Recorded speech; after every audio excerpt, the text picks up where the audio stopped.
Today, it is a battle of red lines versus red lines, and I need not tell you that the line on the map is going to win. Red lines have become a bit of a meme with the war in Ukraine. Russia keeps putting them up, and the West keeps breaking them. Let me explain what I mean. Red line number 1. Arms transfers to Ukraine. Broken immediately after the invasion. No MiG-29 fighter jets to Ukraine. Broken within a month.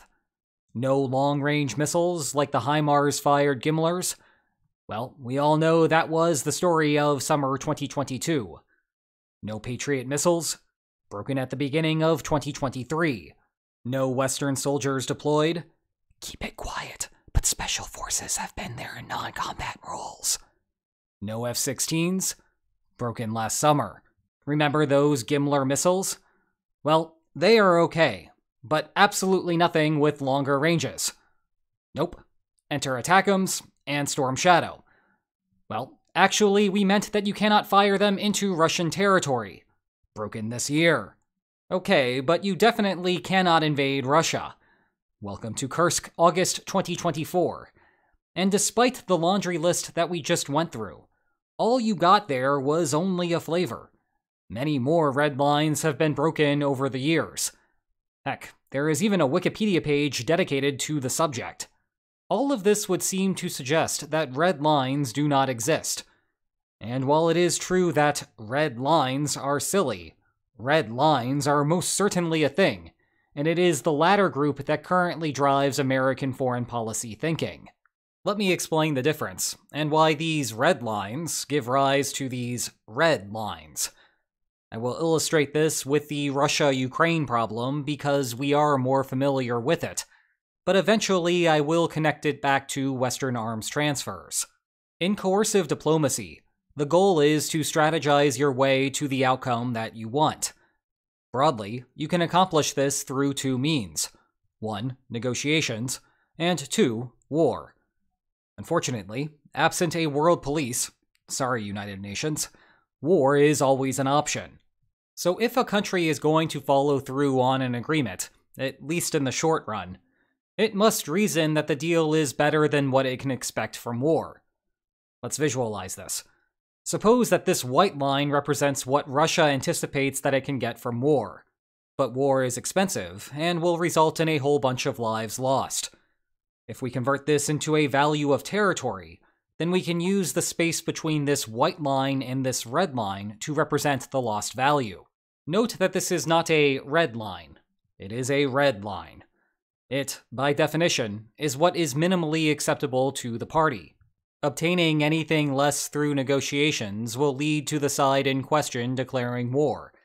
And I do not mean that in the sense of, hey, this time we really mean it. War is going to happen. I mean that war will happen. The game for the opponent, and one that has become increasingly prominent as the talks of negotiations increase, is to figure out exactly where that red line lies. After all, Ukraine wants to keep as much of its land as it can, and settling here looks more attractive than settling way back here. But let's think a little more about how this red line is constructed. Remember, we began by drawing the expected outcome of war. Afterward, we shifted things back by the territorial equivalent of costs paid. Now, I drew the red line here because I needed to draw it someplace, and this was convenient for illustration purposes. But I do not know where the expected outcome of war actually is. It could be here, or here, or here for all I know. And because the red line is a set distance east of the expected outcome, that means I do not know where the associated red line is either. Moreover, even if I knew for sure where the expected outcome was, I still would not know how the Kremlin thinks about the trade-off between land versus money and lives. Part of that calculation would require knowing exactly what is going on inside the head of Putin, which, sorry, but nobody does. Hold on. That is not some flippant comment about Putin. It is a central problem regarding any leader, and people in my field have recognized the headaches that this causes for a long time. In any case, Another part of it is understanding the domestic political risks that the Kremlin faces by continuing the war. That is easier than the prior problem to understand, but still not simple.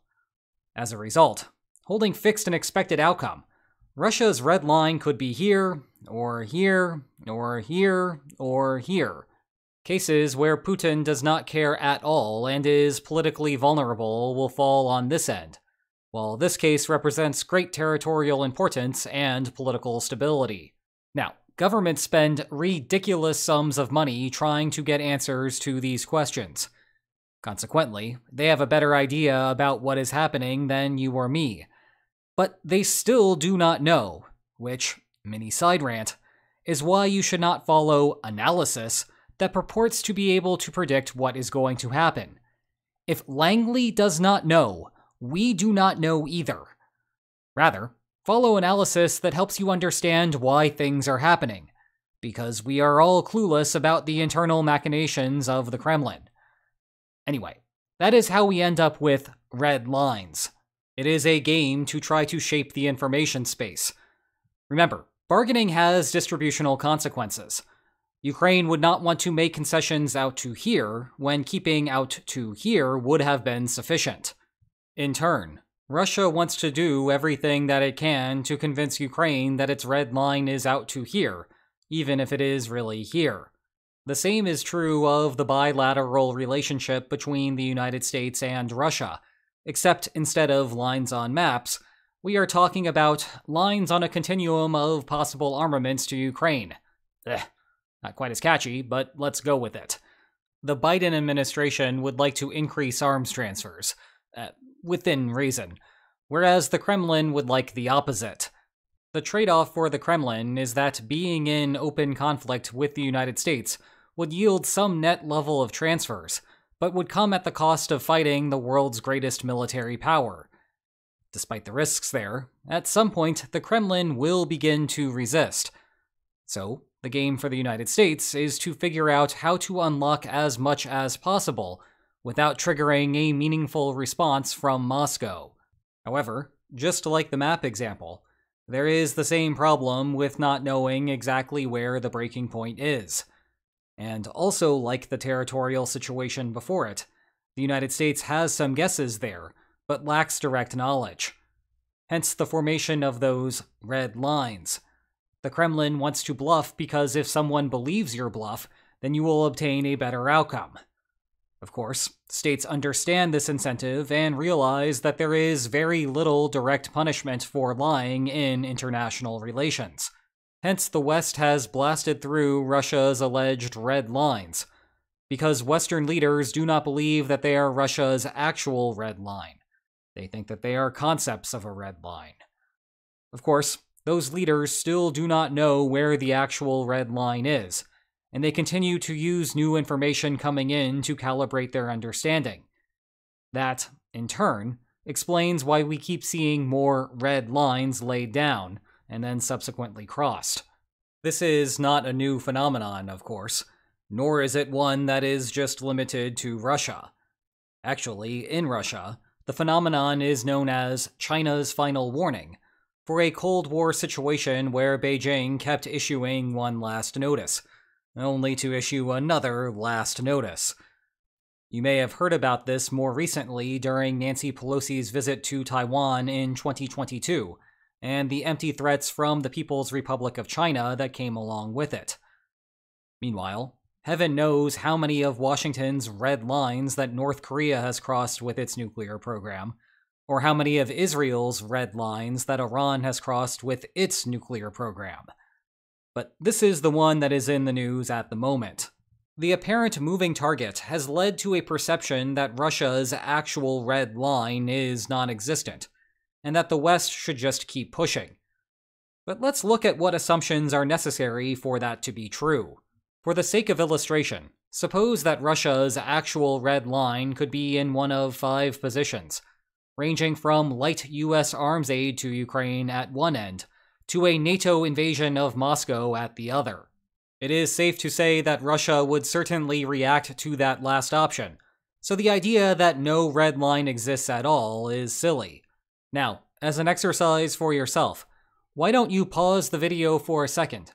Write out 5 forthcoming potential red lines that matter for wherever the war is as you are watching, and then estimate what you think the probability that each of those red lines is a true red line for Russia. We will see in a moment that the shape of those beliefs has an important implication. But if you are ready, let's continue. As a default, imagine that on the eve of war you thought that each of these true red lines was equally likely. So, at the beginning, you would think that giving aid to Ukraine had a 20% chance of setting off Russia. But if you were to learn that Russia, in fact, was willing to let that go, what is your updated belief that the next rung would set off the Kremlin? Well, it was 20%, but now it's a little more complicated. With 20 plus 20 plus 20 plus 20 left over, there is 80% total possibility left, compared to a 20% chance that Gimler's is the true red line. So, 20% divided by 80% gives us 25%. To recap, if we learn that Manpads was not the red line, then each of the remaining possibilities has a 25% chance of being the true one. Thanks, Thomas Bayes. You rule. In other words, the likelihood that the next rung triggers things goes up conditional on the previous rung having not. Thus, observing a red line crossed without consequence ought to impart greater caution on you, not more desire for an assertive policy. That would also be true if the next rung fails to be the true red line, with the subsequent rung jumping to 33.33%, and still true if the one after that fails, jumping to 50%, and then of course the last one must trigger it. Now, it is possible to get more optimistic when a possible red line is revealed to be bluster. For example, if your prior belief put 60% weight on the first rung and 10% on each rung afterward, then learning that the initial 60% guess was wrong means that there is only a 25% chance that the next rung would trigger Russia. That is sharply down from the 60% guess from the initial rung. So here, finding out that Manpads is safe to send would make you want to immediately ship Gimler's too. Now, the initial example is not conclusive evidence that the West would be wrong to keep challenging Russian red lines. The point is that your reaction to the new information depends on whether you had a strong prior belief that Russia would not give an inch. If you did, then that perception has been shattered, and it is time to go further. Moreover, aside from this learning process, as Russia continues to attrit its forces in Ukraine, it becomes increasingly less plausible that Russia has the ability to expand the war. In other words, the true red line probabilities are also drifting to the right over time, and that, in part, explains why Washington is slowly expanding its war aid, even if the conservative pace frustrates those that would prefer a more hawkish strategy. Speaking of hawks, yep, I am ending this video by hawking my books on the war. You can hawk to it by checking the video description for more information about them. And if you enjoyed this video, please like, share, and subscribe, and I will see you next time. Take care.